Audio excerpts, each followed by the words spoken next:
How your childhood wired your work ethic, and who you're becoming because of it. There's a version of you that was built before you were old enough to choose, before you had a career, before you knew what ambition meant, before you understood failure, deadlines, or the pressure to perform. A blueprint was already being laid inside your nervous system. Quietly, consistently, invisibly, and right now, today, the way you show up to work, the way you handle stress, the way you either push through or shut down, the way you respond to criticism or crave validation from a boss, all of it traces back to something that happened in a house, a classroom, a family dinner, or a moment of silence that should have been filled with love but wasn't. This is not a motivational video. This is not about blaming your parents. This isn't even really about your past. This is about understanding the system running underneath your behavior, so you can finally stop wondering why you work the way you do, and start consciously choosing who you're becoming. Welcome to Neurohuman Systems. Let's go deep. Part 1. The Architecture of Early Wiring. Here's what most people don't realize. The brain is not born finished. At birth, your prefrontal cortex, the part responsible for decision-making, self-regulation, long-term planning, is essentially offline. It won't be fully developed until you're around 25 years old. That means for the most formative years of your life, you were running almost entirely on emotional and instinctual programming. What does that mean practically? It means that between the ages of 0 and 12, your brain was doing one primary job, learning survival patterns. Not textbook survival, emotional survival, social survival. It was asking, what do I need to do to be safe here? To be loved here, to be enough here, and whatever answers your environment gave you, those answers became your default operating system. Neuroscience calls this experience-dependent plasticity. The brain literally grows its neural pathways based on repeated experiences. Stress patterns, attachment patterns, reward patterns. If you were praised when you achieved, your brain linked output with love.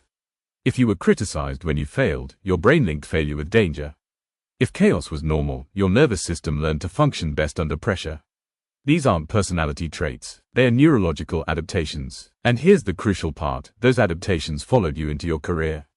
Into your creative work, into how you lead, how you follow, how you perform, and how you crumble. Part 2. The 4 early patterns that run your work life.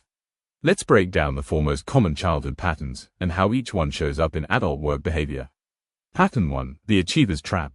This is the child who was praised for performance. Gold stars, report cards held up proudly, parents who lit up when you won and went quiet when you didn't. As an adult, you are driven, you are productive, you often appear successful, but here's the shadow side, you may not be able to rest without guilt. You may tie your entire identity to output. You fear being ordinary with a visceral intensity. Imposter syndrome lives here, perfectionism lives here, burnout lives here. The brain is still running the same code, my worth equals my results. Pattern 2. The Invisible Child. This is the child who wasn't seen. Maybe parents were emotionally unavailable, not abusive, just absent in the ways that matter. Maybe you had siblings who took the spotlight. Maybe your feelings were consistently minimized or dismissed. As an adult, you may chronically undervalue your own contributions at work. You may struggle to self-advocate, to negotiate your salary, to speak up in meetings even when you have the best idea in the room.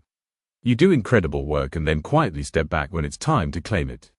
The brain learned early, don't take up too much space. It's safer to disappear. Pattern 3. The Caretaker-in-Chief. This is the child who had to manage the emotions of others, a depressed parent, an anxious household, siblings who needed protecting. You became the emotional regulator of your family system before you could regulate yourself. As an adult, you may be the one at work who holds the team together emotionally. You're excellent under pressure, for everyone else. You're the one people come to with problems. But you struggle to delegate. You feel responsible for outcomes that aren't yours. You burn out because your threshold for self-sacrifice is dangerously high. The brain's code, it's my job to hold everything together. Pattern 4. The Rebel Adapter. This is the child who experienced unpredictability, an environment that didn't feel safe, where rules changed without warning, where love felt conditional or volatile.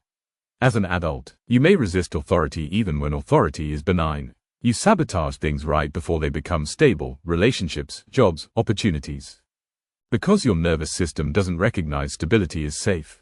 It recognizes it as the calm before the storm. The brain's survival code, don't get comfortable. Comfort means something's about to go wrong. These 4 patterns are not your destiny, but they are the unconscious architects of your daily work behavior, until you see them clearly.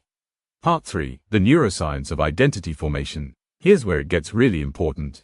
Most people think identity is something you choose. You decide who you are. You set goals, you build habits, and that becomes you. But neuroscience tells a more complicated story. Identity is largely a story your brain tells to make sense of your patterns. The psychologist Dan McAdams calls this your personal narrative, the autobiographical story you tell about who you are, where you came from, and where you're going. And here's the thing, this narrative was largely written in childhood, by experiences you didn't choose, interpreted by a brain that wasn't fully developed. Which means, the you that you think of as real, as fixed, as just, how I am, is actually a draft. It's version 1.0 of a story that can be rewritten. The brain science concept at work here is neuroplasticity. Even in adulthood, your brain retains the ability to form new pathways. New experiences, especially emotionally meaningful ones, can literally reshape neural architecture. But here's what most self-help content gets wrong: insight alone doesn't change the brain. Understanding your pattern intellectually is not enough. The nervous system responds to repeated experience, not information. This is why people read books about procrastination and still procrastinate. Why they attend leadership seminars and still micromanage. Why they know they're people-pleasing and still do it anyway. Change happens at the level of lived experience, not at the level of knowing. Part 4. The identity gap, who you were wired to be versus who you're becoming. Let's talk about the most important concept in this entire video. There is a version of you that was shaped by your past. And there is a version of you that is being shaped by your choices, right now, in real time. The gap between those two versions is where your growth actually lives. Psychologists call this the self-concept gap, the distance between your current self and your ideal self. But I want to reframe it for you. This isn't about who you wish you were. This is about who you are actively becoming through the repeated decisions you make every single day. Because here's what's true about neurological identity: you become what you repeatedly do, feel, and believe under pressure. Not what you intend to do. Not what you aspire to. What you actually do when things get hard. So the question isn't, who am I? The question is, what is my behavior revealing about who I'm becoming? If you are still reacting to criticism the way your 8-year-old self did, collapsing, deflecting, shutting down, then the pattern is still building itself. You are still becoming the person your childhood wired you to be. But if you can catch that reaction, pause, regulate your nervous system, choose a different response, even a slightly different one, you are literally constructing a new neural pathway. You are, in that moment, becoming someone new. This is what we call identity-level work. Not behavior change for the sake of productivity, but behavior change as an act of self-authorship.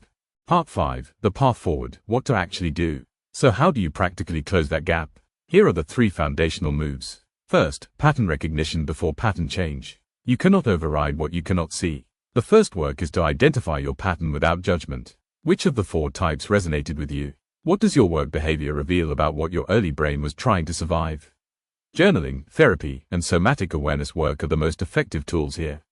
Second, regulate before you respond. The childhood pattern activates fastest in moments of stress. When someone criticizes your work, when a deadline looms, when you feel overlooked or overwhelmed. In those moments, your nervous system has taken over before your prefrontal cortex has a chance to weigh in. The practice is learning to pause and regulate first. Breathe, name the emotion, ask, is this real now, or is this old? That 2-second pause can be the difference between your wound running your career and your wisdom running it. Third, build evidence for a new identity. The brain updates its self-concept through evidence. Every time you advocate for yourself when your pattern says to stay small, that's evidence. Every time you rest without guilt when your pattern says to produce more, that's evidence. Every time you hold a boundary instead of caretaking, that's evidence. Small, consistent actions that contradict the old pattern are how the new neural story gets written. Here's the truth I want to leave you with. Your early life didn't ruin you. It equipped you for a world that no longer exists. The strategies your nervous system learned were intelligent. They helped you survive the environment you were in. But you are not in that environment anymore. You are standing at the intersection of who you were wired to be and who you are choosing to become. And that choice, made in small moments, every single day, is the most neurologically powerful thing a human being can do.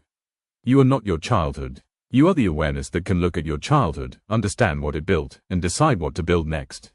That's the work, that's the gift, and that's what it means to be a neurohuman. If this landed for you, share it with someone who needs to hear it.